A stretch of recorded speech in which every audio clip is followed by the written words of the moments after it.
On this guide leaving the medium, and the latter assuming his normal condition, I asked, "What guide came through?"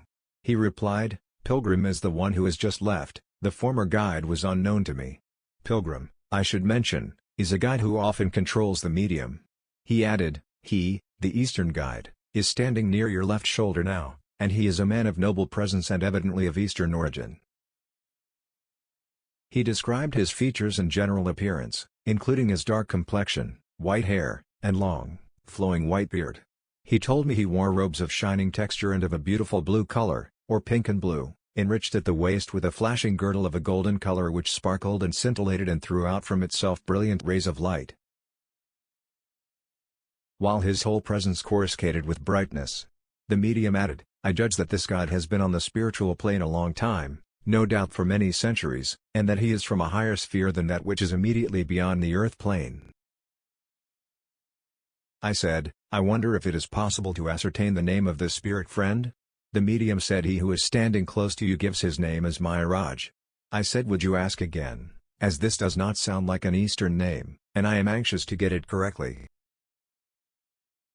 Almost immediately the medium said Maharaj, Miraj, Maharaj, and then repeated the latter name 2 or 3 times, as if to make sure of it. "Maharaj. Maharaj." I said, "I quite understand, the word is, Maharaj. This word is Hindustani with a Sanskrit root, the A's pronounced hard like, ah, and it means great ruler, Maha, great, and Raj, rule, dominion, state." In getting the name so clearly and unmistakably, I thanked this benign visitant from beyond the borderland devoutly for his gracious and kindly act in coming to my aid, and in opening the windows of my soul to the wondrous possibilities before the spirit of men incarnate, and the medium said, "This radiant being inclines towards you in acknowledgement of your tribute to his beneficence," or words to that effect.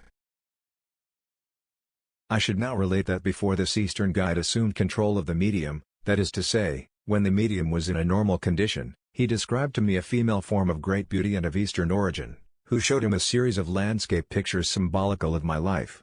He afterwards told me that this was the same form which came through on the first occasion I met him.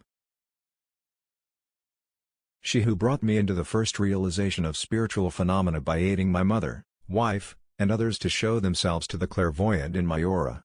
On both occasions she was clothed in the same shining robes and wore on her brow the same brilliant star or cross, denoting her emanation from the Christ sphere.